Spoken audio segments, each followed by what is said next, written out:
Hi, I'm Judy Griffin with Aroma Health Texas, and today we're going to talk about essential oils for massage blends.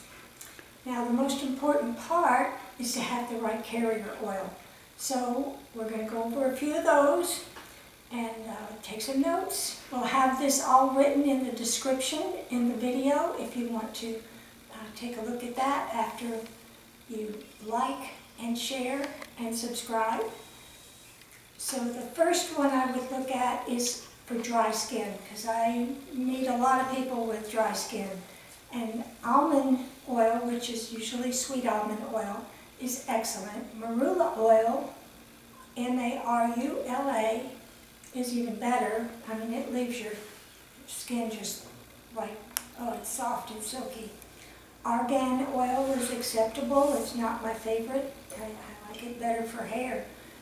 And avocado oil, now that is really a thick oil, so consider where you're putting it and which of those oils you want to use on dry skin. For sensitive skin, jojoba, and that's a hyperallergic carrier oil, and it's really a wax. It's not an oil, but we use it as a carrier oil. And then calendula oil is wonderful, and rice bran oil is one that maybe you haven't tried, but it's very nutritious. Lots of B vitamins in there that can get absorbed into the skin somewhat. For oily skin, grapeseed carrier oil is excellent, but if you or the person you're working with has a bleeding problem, they bleed easily, then I would not use grapeseed oil. I would use sesame or olive oil. And for combination skin, again, Argan is very good because it tends to balance and hydrate this a combination skin. And apricot oil is good because it doesn't leave an oily residue. So then we've got our carrier oil, and for every ounce of that carrier oil, we're going to use 12 to 18 drops of your essential oil or essential oils, and you might want to make a blend. We don't have to make the blend exactly like we did the perfume blends with the low note in the middle and the high note, but you can do it that way. Otherwise, you want to use your massage oil, within 6 months to get the best results. You keep it in a cool, dry place away from heat and light, and do a patch test on some kind of sensitive, but not on your face or anything, skin, to make sure that that person or yourself doesn't have a problem with the oils you chose. So the next most important thing is to discuss things like, or consider for yourself, allergies, any kind of sensitivities. I always ask people, what scent do you like? What scents do you dislike? And some people don't have any preference, but other ones are very specific, and that's a lot of help right there. Now, if the person's in pain or having injuries, especially recently, you want to go over their medical history at least briefly, and consider if the person has cancer. Now, I know I'm old, but when I grew up, you never heard of anybody having cancer. Not in my whole life until I was in my 30s, and then it just seemed like, boom, so many people had cancer. And I was already working professionally by then. So with cancer, if there's any kind of low platelets, and this is very important, do not massage if they have low platelets, because they can hemorrhage and bleed out, okay? Just internally bleed. And if they have blood clots, you want to avoid that area. I also had a loved one who had a lymphocytic leukemic cancer, and I suggested even that he have a massage. He went to a lady, she took the whole history, she never read it, didn't know he had cancer, and all the the nodules, which were large. She should have noticed something there that was wrong. She was just rubbing and rubbing away, and it's the absolute worst thing you can do. So please consider these things, and if the person is having medical treatment for something, especially cancer, high blood pressure, diabetes, you might want to get their medical approval, or whoever is seeing them, for health considerations. Now, you can always do a foot massage, and even hand, or something like that. And most medical like that, people with cancer, you know, they still have anxiety and all the problems we have, so it's just finding the way to do that. And you don't want to do any deep massage on somebody like that is having some kind of treatment or has some kind of illness. You want to do light, sensitive touch. Touch is so healing. And then with your essential oils, it's wonderful. So pregnant and nursing mothers, again, also can very often be used with a light essential oil blend of their choice, and shouldn't bother them. We always have to be careful, so go easy, take your time, make sure that your person or yourself is feeling good through this whole manipulation of the body and movement of the energy. Today I'm going to really focus on relaxing essential oils, or ones you can use, and when you shouldn't use some of these, okay? And I thought I'd do all the massage oils today, but we're probably going to take two different videos to finish everything I want to go over about massage, okay? So for relaxation, of course, lavender, it always comes up. Not lavendin. Lavendin is not natural, okay? And it can't be organic. So keep that in mind. Know your source. It's not for kids. It may not be for nursing or pregnant mothers. You just have to inquire, okay? It's great for insomnia for the elderly. And if you want to know why I don't want kids to have the lavender, it's because it's estrogenic, and many people are very sensitive to estrogenic properties in lavender and other things, and it can be detrimental, especially if it goes on for any length of time, like a lavender relaxation massage every week or every month when a kid's growing up. You know, the boys are growing up with breasts, and the girls are developing, you know, completely by 10. So that's one on children I'd rather not use. And there's others that are good. There's chamomile, and it's Roman chamomile we use for that essential oil. And chamomile, well, we know that it's calming, and it's kind of good for tummy aches and such like that.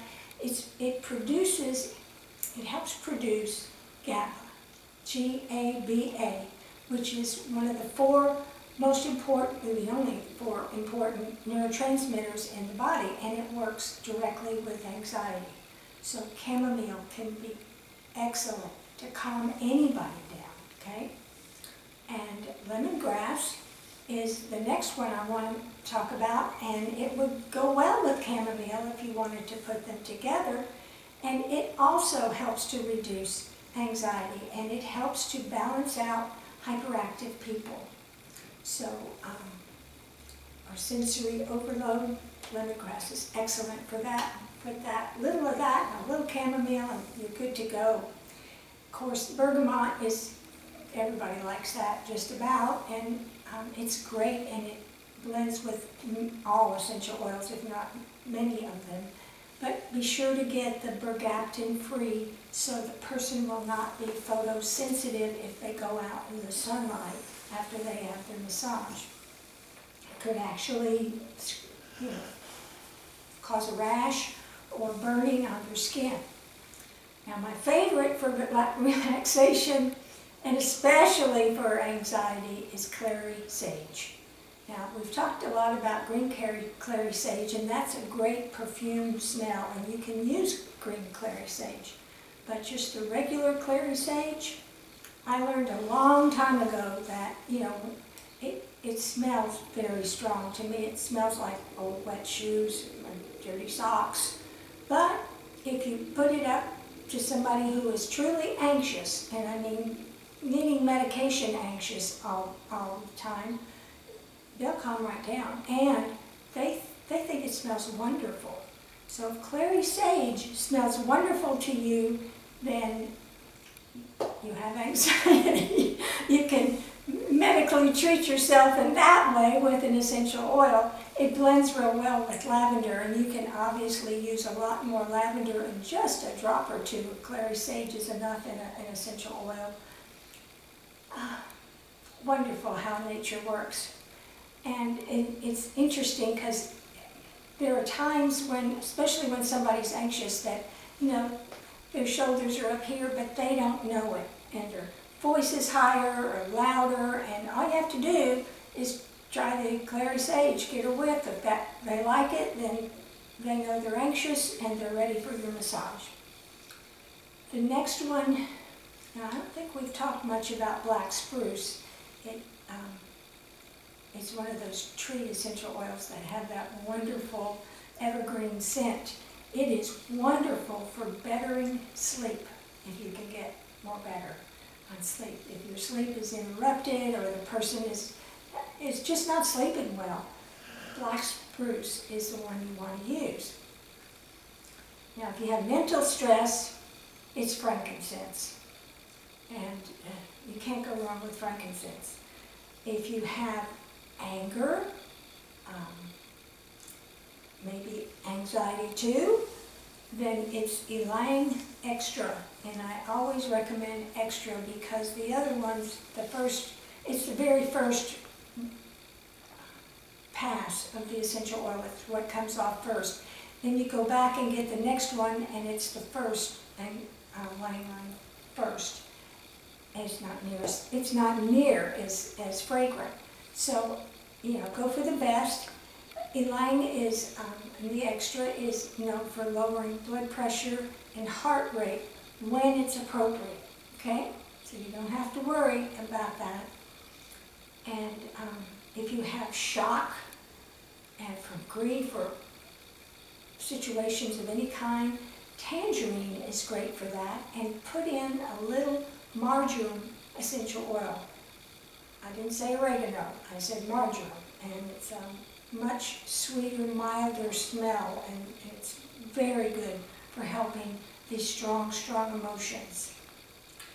If you have mental chatter, and I can have that all night long, and sandalwood is the one that helps with that. And self-medicating, the Ayurvedic Brahmic priest that I learned from, he said, just take a little sandalwood essential oil and put it in sesame oil that's a little warm, rub it on your feet, and you're going to be just fine. And it works like a charm.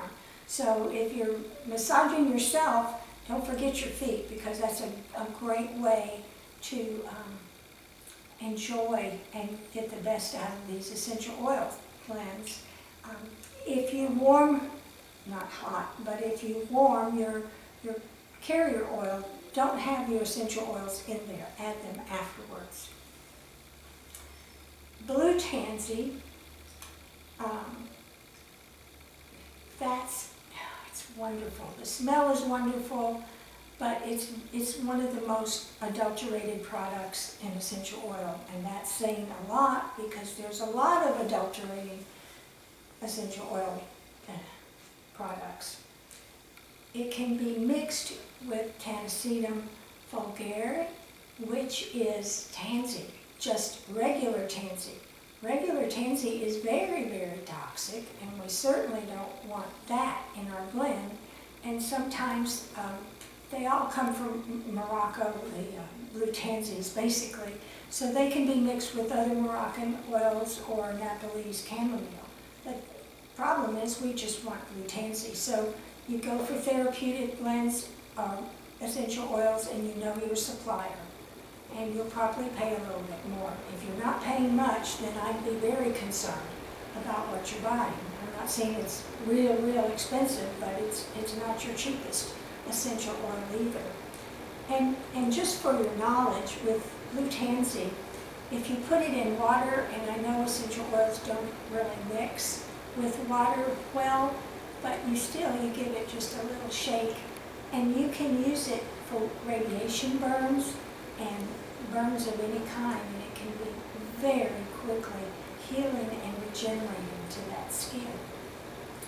Now, I don't know if we want to go into pain and energy, just kind of the opposite. We don't have as many essential oils to go over.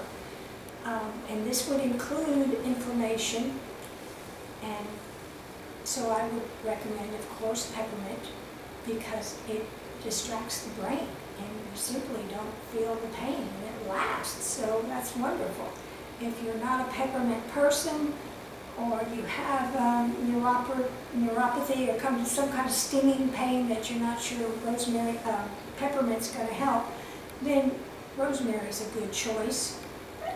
But if the person has a real problem with blood pressure, I would use very little of it, or go into eucalyptus instead. Eucalyptus also helps the breathing, so when you're trying to relax, that's an excellent choice. And ginger root has been proven in research to help low back pain more than the over-the-counter medications that people use. So it can be an extra bonus there. You can use wintergreen for bone pain, like joint pain. But it's very toxic, and you want to use just a little bit. You don't want to use it on children. And you can mix it with one of these other essential oils. And then we have nutmeg. Nutmeg, the forefathers in America used nutmeg for pain and other things. It's for muscles and joint pain. It helps relax those muscles. It helps reduce joint pain. And it's almost like, don't overdo it, okay? Just don't overdo it. Don't think, well, I use more is better. That's not a good choice with nutmeg, because it can make somebody a little woozy, So, and they might like that, but we don't want to do anything that will over-relax them, okay? You've got to get them out of your house or your office or whatever, or if it's yourself, you've got to get out of bed and make your day. So, one more, I thought I'd do circulation, and we're going to do some other types of blends next week. But if we do pain and energy, we got to do circulation, because we want to relax the blood vessels especially. And cinnamon is probably the very best choice for that. It's good for diabetics. If you're using it on a child, I would use just like 1 drop. Peppermint, eucalyptus, and cinnamon will overwhelm a blend. So I just usually use 1 of those and not blend a lot together, because all you're going to smell is peppermint, eucalyptus, or cinnamon. Now, the leaf or the bark is good for massage. The bark is more of a highly antibiotic choice. So it's also very, very strong, and some people consider it too strong. So the leaf is always your safest choice. Sweet orange mixes well with cinnamon. It helps a little bit to smell it. Or bergamot with the bergaptin-free are good choices for circulation, but I wouldn't only use those. I'd use them as adjuncts to cinnamon, ginger root. Ginger root is excellent for that. And cayenne-type black pepper, not cayenne, but the black pepper. The essential oil of that is very good for pain, especially if it's very localized. It can really help. Because trying to put enough black pepper all over your body, I'm not sure how that's going to feel. It might be a little much. And turmeric. Turmeric is good for relaxing muscles and joints. It has not been researched as well as people just kind of put it out there. But it seems to be very relaxing and helping people in pain and with needing to relax their muscles and their blood vessels. And that's really what I have for this week. I hope you question me, send me questions or comments. Of course, I'd like you to like and share and come back next week. We'll be doing some romantic oils and different other blends, you know, but I didn't want to put the romantic ones with the pain ones. Somehow that didn't work for me. So I hope you have a wonderful week, and I'll see you again next week. Bye-bye.